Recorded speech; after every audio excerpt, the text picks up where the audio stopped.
صدر محفل استاد محترم پروفیسر تقی خان صاحب ایب البطور حسندہ تو ایک قصیدہ آپ کے والد مرحوم کی خدمت میں سلام کے لیے حاضر ہوتا تھا ہمیشہ. پروفیسر بیگ احساس صاحب، ڈاکٹر شجاعت علی صاحب، ڈاکٹر حسن پرویز صاحب، معزز سامعین، میر انیسی کے مصرعے سے بالدہ ہوں وہ عود مجھے آج ملا. گفتگو کروں گا لیکن مستند حوالوں سے کہ اس اردو کے عظیم شاعر ہم آسمان سے لائے ہیں ان زمینوں. یہ کہنے والے صرف اردو ادب میں اب تک 4 شاعر پیدا ہوئے: میر تقی میر، میر بابر علی انیس، مرزا غالب اور ڈاکٹر محمد اقبال. مسئلہ یہ کہ میر صاحب کا کلام جو مطبوع ہے ان 4 شاعروں میں کمیت میں تو زیادہ ہے. میر انیس کے کوئی 82,000 اشعار اس وقت مطبوع موجود ہیں. محمد اقبال کے 28,000 اشعار اور میر تقی میر کے تقریباً 86,000 اشعار اور غالب کے 14,000 اشعار ہمارے پاس اس وقت موجودہ مطبوع حالت میں موجود ہیں. کلام انیس میں قطعات بھی ہیں، رباعیات بھی ہیں، سلام بھی ہیں، مراثی بھی ہیں، مناجات بھی ہیں، مسمن اور مقمص اور ترجیح اور ترکیب بند بھی ہیں اور 213 کے قریب اس وقت مراثی موجود ہیں. یقیناً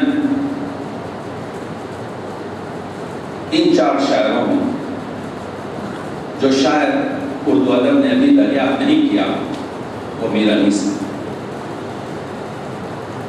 میں ان خوش بختوں میں سے ہوں جس نے گزشتہ 13 سال میں تمام مراثی انیس کا مطالعہ کیا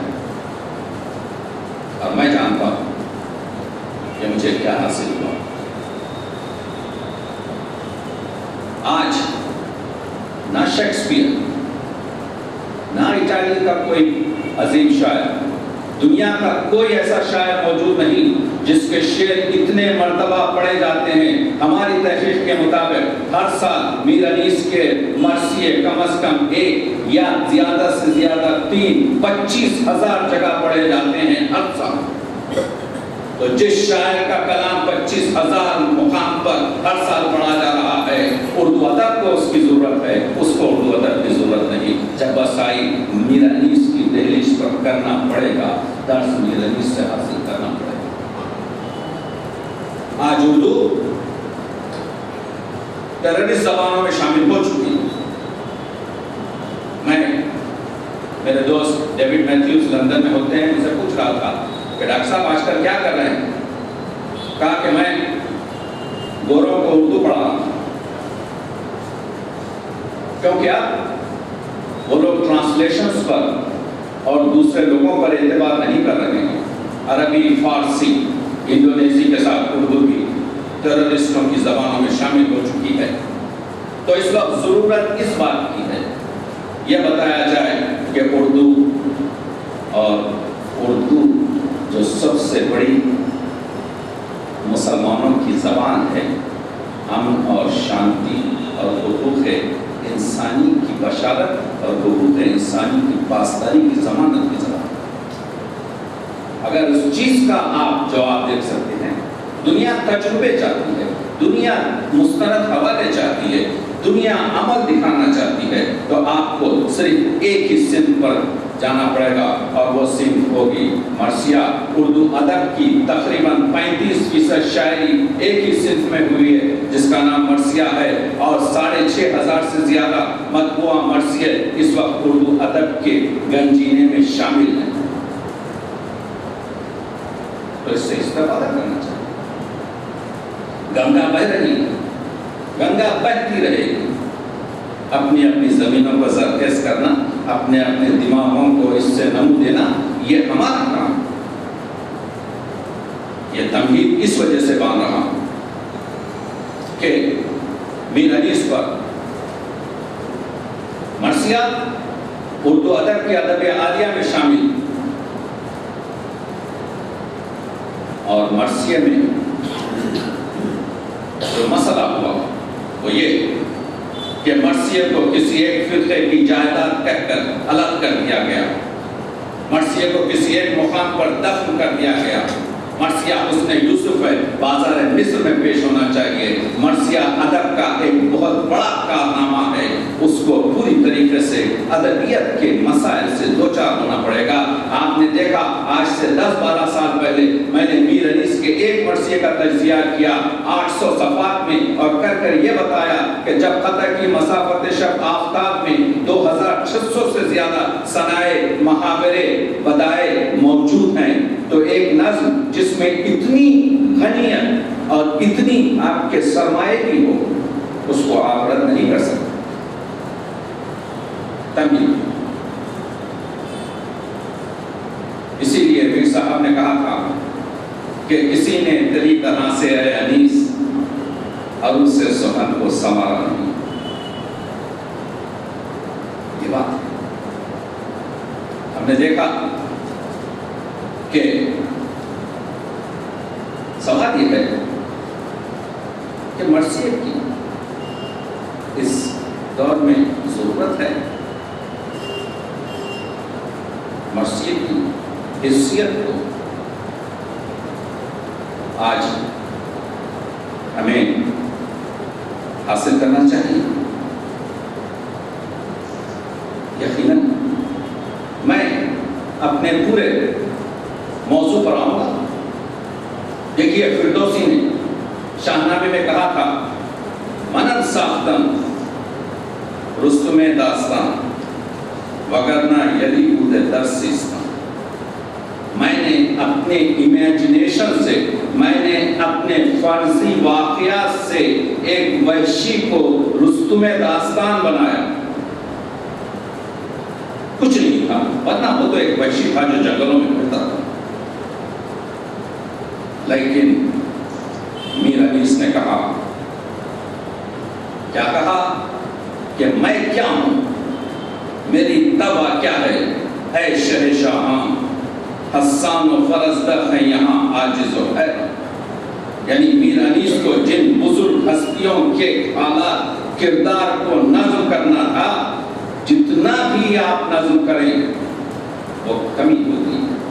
آج سے 440 سال پہلے جب محتشم کاشی نے صفوی خاندان کے بادشاہ اور ان کی بیگم پری خانم کے لیے 2 قصیدے لکھ کے پیش کیے، تو بادشاہ اور دوسرے شہنشاہ اور ملکہ نے یہ کہہ کے رد کر دیا کہ یہ مبالغہ ہے، تم محمد و آل محمد کی تعریف کرو، جتنی تعریف کرو گے ان کے رتبے تک نہیں پہنچ سکو گے۔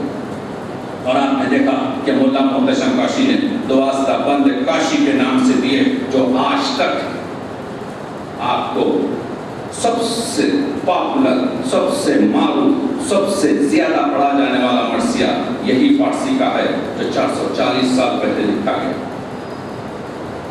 انیس نے بھی دعا کی تھی، یا رب چمن نظم کو گلزار ارم کر، اے ابر کرم خشک زراعت و کرم کر، تو فیض کا مبدا ہے توجہ کوئی دم کر، تم نام کو اعجاز بیانوں میں رقم کر، جب تک یہ چمک مہر کے پردوں سے نہ جائے، اخلی میں سخن میرے قلمرو سے نہ جائے۔ میں کہوں گا میر صاحب، اخلی میں سخن آپ کے قلمرو سے نہیں جا رہی ہے، آج آپ کا مرثیہ 25,000 مقامات پر پڑھا جا رہا ہے۔ تاریخ میں چشمے کو سمندر سے ملا دوں، خطرے کو جو دوں آپ تو گوہر سے ملا دوں، ذروں کی چمک مہر منور سے ملا دوں، خاروں کو نزاکت میں گلے در سے ملا دوں، گلدستہ مانی کو نئے ڈھنگ سے باندھوں، ایک پھول کا مضمون کو تو 100 رنگ سے باندھوں۔ میر صاحب شاعر ہیں، میر صاحب فطری شاعر ہیں، مبالغہ شاعر کا مستحسن اور قابل قبول، لیکن میں کہوں گا کہ آج جس عنوان کو ہم نے یہاں پر اپنی گفتگو کے لیے چنا ہے، میر صاحب نے انسانی پاسداری کو ہزاروں طریقے سے مرثیوں میں پڑھا۔ اس کی وجہ یہ دنیا کا سب سے بڑا معاملہ آج یہ ہے کہ انسان اپنے حقوق سے تجاوز کر رہا ہے۔ آپ جانتے ہیں کہ 2600 سال پہلے گوتم بدھ نے 3 چیزیں کہی تھیں۔ ایک یہ کہ کوئی چیز اصل نہیں ہے کیونکہ اس کا پیدا کرنے والا ایک موجود ہے۔ دوسری چیز، کوئی چیز مستقل نہیں ہے کیونکہ یہ دنیا میں ہر چیز عارضی ہے۔ یہ 2 چیزوں سے میں بحث نہیں کر رہا ہوں کیونکہ میں متفق نہیں ہوں ان چیزوں سے۔ تیسری چیز، دنیا میں ایک سچائی ہے جس کا نام ہے دکھ، اور دکھ کا منبع ہے نفس کی شہوانیت۔ یعنی ایک شخص جب دوسرے شخص کے حقوق کی پاسداری نہ کرے، جہاں پر آپ ایک قلعہ دیکھیں، جہاں پر ایک آپ عظیم عمارت دیکھیں، وہاں پر سرحا جھوپڑیوں کے حقوق پائمال ہوئے۔ جہاں پر آپ سخاوت میں کمی دیکھیں، جہاں پر آپ اخلاق میں کمی دیکھیں، جہاں پر آپ حزب مراتب میں کمی دیکھیں، جہاں پر آپ یہ دیکھیں کہ شوہر کس طریقے سے اپنی زوجہ سے بات کر رہا ہے، یہ سب حقوق انسانی کے پورے فوکس میں۔ حقوق انسانی صرف تلوار گردن پر رکھنے کا نام نہیں۔ میر صاحب نے کہا کہ کسی کا دل نہ کیا ہم نے پائمال کبھی، چلے جو راہ تو چوٹی کو بھی بچا کے چلے۔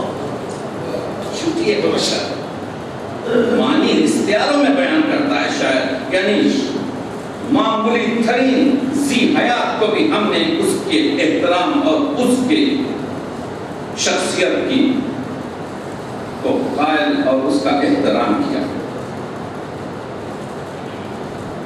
انیس، میں ہر چیز پر آ جاؤں گا کیونکہ گفتگو کر رہا ہوں۔ میں یہ بتانا چاہتا ہوں کہ اقبال نے کہا تھا، آدمیت احترام آدمی، باخبر شو از مقام آدمی۔ انسانیت یہ ہے کہ دوسرے انسان کا احترام کرے۔ تم کو چاہیے کہ تم انسان کے مقام سے آشنا ہو۔ یہ بھی مسئلہ ہے دنیا کا کہ ہم انسان کے مقام سے واقف نہیں ہیں۔ میر انیس نے اس کو بتایا۔ میں یہ بتانا چاہتا ہوں کہ مرثیہ میں اب آپ دیکھیے، میر صاحب اس واقعے کو نظم کرتے ہیں کہ 2 محرم کو جب دریا کے کنارے خیمے لگائے جاتے ہیں تو فوج اشقیہ نے حضرت عباس کو روک دیا یہ کہہ کر کہ دریا کے کنارے خیمے نہیں لگائے جا سکتے، یہ ہمارے سردار کا حکم ہے۔ چند شعر سنیے، یہ چیدہ چیدہ شعر ہیں، بند اس کے مسلسل ہیں۔ بولے یہ ہاتھ جوڑ کے عباس سے نامور، خیمے کہاں بابا کریں یا شاہ پہلوبر۔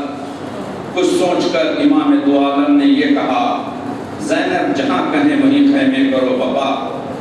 جا کر قریب محمل زینب یہ دی صدا، برپا کہاں ہو خیمہ اقدس حضور کا۔ بولی یہ سن کے دختر خاتون روزگار، اس عمر میں بھلا مجھے کیا دخل میں نثار۔ مختار کائنات کے تم نور عین ہو، اترو وہاں جہاں میرے بھائی کو چین مکالمہ ہو رہا.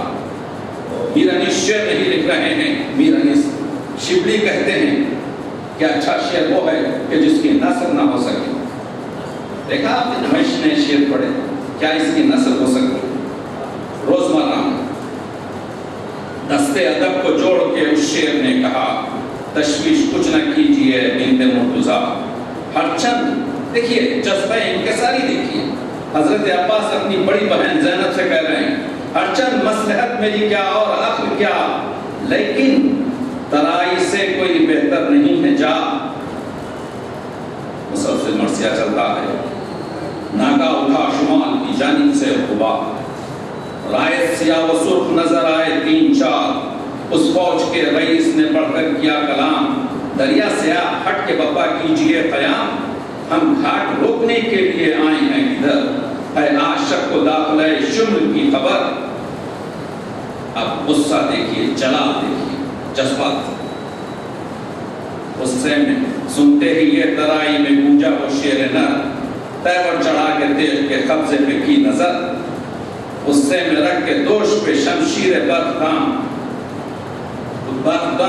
نعرہ کیا اسد نے کہ تم سے ہٹیں گے ہم. اب پوری یہ جو مکالمہ نگاری ہے میر صاحب نے اس شعر کے لیے رکھی. یہ اسلام کا قانون پیش کر رہے ہیں. کیا کہہ رہے ہیں میر؟